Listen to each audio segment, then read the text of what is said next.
I was supposed to be out in the desert, and I collapsed, and LQ brings me back on horseback, like I'm like this, and LQ, I'm in his arms, and he's coming across the desert riding in. He saved the woman, right?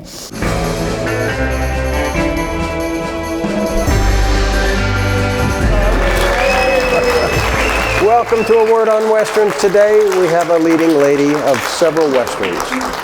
She's also been the wife of Crockett on Miami Vice. She was in Tron Legacy. She was Doogie Howser's mother, but today she's our cowgirl. Could you please welcome Belinda Montgomery? That's lovely. Thank you. Welcome to our big show. Thank you. So, have you been to the Autry before? No, I hadn't. So this is exciting. Well, you're going to get a tour later on too. I think the paintings, the artifacts, the artwork, I want to see that. everything is just nice in here. So I think you'll enjoy it. Good. We were talking to LQ Jones earlier, and I believe he taught you how to ride. I don't know if he remembers, but when I was a contract player, when I came down when I was 19, there were Westerns. That's what you had in the late 60s and early 70s. And I would get on a horse and I'd start to post. Because I knew from English riding. I lived in London, England as a kid, and I said, of course I can ride.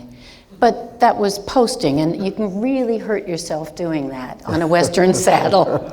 So LQ showed me some of the ropes, and I went out in the back lot and rode out there and had various people try to show me how to really ride a horse. The Virginian is where that happened, so that was like shooting a movie every week. Yeah. Coming from Canada, did you watch Westerns as a child growing up too? Oh yeah. Like what? Nanza, all of those Westerns. And Clint Walker, we just idolized him. I never worked with him, but it was a lot of fun watching him. And doing the Westerns in California, I never shot a Western before I came here. You worked with one of the great Western directors who did Hang 'em High, a lot of Rawhide episodes. Ted Post. Oh, yeah. You did the Bravos. The Bravos. With Ted, and Right. LQ Jones was in that. Yes, LQ, it was so great to see him here. He looks the same. How can that be? 40 years ago? Oh, all right. LQ was just, if it was a Western, I just figured, that's what happened with Westerns. You had LQ Jones. I don't think I, could imagine a Western really without him. LQ was just like the sweetest, nicest guy. The Bravos. Why was it called the Bravos?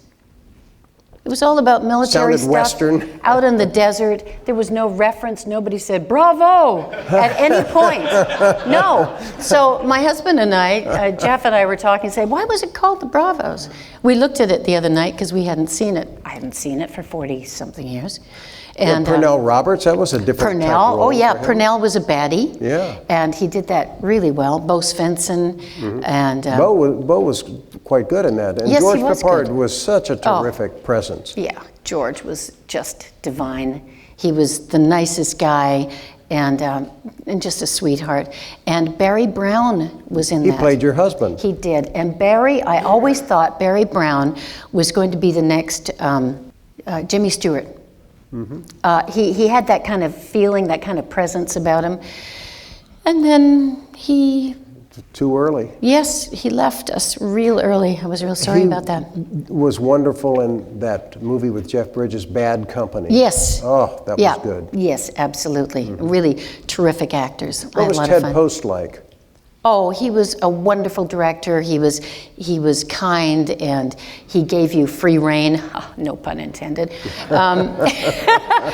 We had a good time with Ted on that. The thing I didn't have a good time with was I wear these old raggy clothes because we're out going across the plains trying to get to California. And they would always, I'd get there, having showered, clean hair, etc. in the morning. They go, "Oh, you look too clean." They get dirt.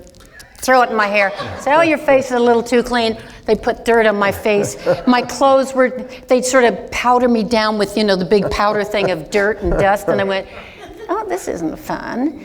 And then I was supposed to be out in the desert, and I collapsed, and LQ brings me back on horseback, I'm like this, and LQ, I'm in his arms, and he's coming across the desert riding in. He saved the woman, right? Well, for the scene. How comfortable was that? It wasn't. But, I was saying, is this okay, LQ? He said, don't worry, honey, I'm here. That's all he had to say. I mean, just the best. So to get ready for the scene, because I'm supposed to have frost on my lips and on my eyebrows and all, in my hair, ice. And one of the Westmores was our makeup artist, who from the fabulous family of Westmores, thought it was a good idea to melt wax and then put the wax all through my hair and little here, and I figured, well, they know what they're doing. So at the end of the scene, when I come in and LQ, they carry me back into the barracks like this. And at the end, I said, okay, it was the end of the day. I said, so how do I get the wax out of my hair? Well, he hadn't thought about that. So Westmore looks at me and he goes, I'll buy you a drink in the bar. What? What the heck am I supposed to do? My wonderful makeup artist, Marina, was there, and she painstakingly broke off every bit of wax and tried to get it out. So the next day, they want to do close-ups, and he's ready to do the same thing. I said, are you crazy? We're not doing that. Well, what am I going to do? I said, you're the makeup guy. Figure out something. So they got baking soda and just put a little water on it, and then put it through my hair. It worked. So if he ever had to do that again, I figured it out. And every Western after that. You would think the Westmores would know how to do that. I know, I was furious. I think it was Wally. Wally, where are you? We must talk about Neil Patrick Harris and your years as his mother on Doogie Howser, working with Stephen Bochco. What a great show. What a great show. Scripts. Yeah. Yes, and Jim Sicking and Larry Pressman and, the whole cast. When I first came aboard, Stephen Bochco said, so Belinda, we're going to be like 4 or 5 years we have this planned for. Are you up for that? I went, yeah. I mean, as an actor, why wouldn't you be up for that, right? And I watched Neil grow up. I mean, as an adult, and now he's a veritable unknown, of course, now. Yeah. So how many years did it run? I think it ran for like 4. Was it 5? I think it was 4. Well, you were in a series that had a short run, but it is a cult show, The Man from Atlantis. Yes. So. Isn't that interesting? Man from Atlantis with Patrick Duffy. And you played a scientist? I played Dr. Elizabeth Merrill. Okay. So whenever I'd be anywhere, people would say, oh, it's Dr. Elizabeth Montgomery. And I go, no, that's a different actress. Well, did you tweak your nose? Yes, well, I can. And they'd say, well, aren't you her sister or daughter? I said, no. She didn't come from Canada. But we had an exceptional time doing that.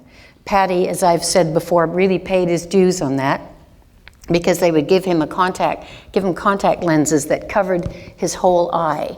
And they were not glass, but a hard plastic, and they really hurt his eyes, and he got eye infections. And then they'd put him in the big tank. I don't know if anybody's ever seen Man from Atlantis. Yeah? Okay. They'd put him in a big tank of water that usually was not clean. And I'd be saying, dump the water, put clean water in there. Well, we don't have time. Well, they had a week to think about this. So Patty would exhale like this, get all the air out of his lungs. So when he got in the water and he was mouthing things, there wouldn't be air bubbles coming out of his nose. And what he'd have to do when he got in the water was suck up the water into his nostrils, into his sinuses. So he could do that. Oh, he had terrible sinus problems after that. Still? I don't know about now, but I know he had them then. It was difficult. Oh, that's grim. Yeah. With fish, they clean their water. Yeah. But not on TV. Not on TV, no. And then his hands, to put the webbed hands on. Yeah, he paid his dues and shave his legs every day. Woo! Well, I would check. Thing, I would check. I go, wait a minute, Pat. No, I feel a little bit here. He'd say, stop it, Montgomery. We had a very good time. Hi, I'm Rob Word. Thanks for watching A Word on Westerns. Each week we post a new episode, and all you have to do is subscribe right here. Click on this. You won't miss a one. Adios.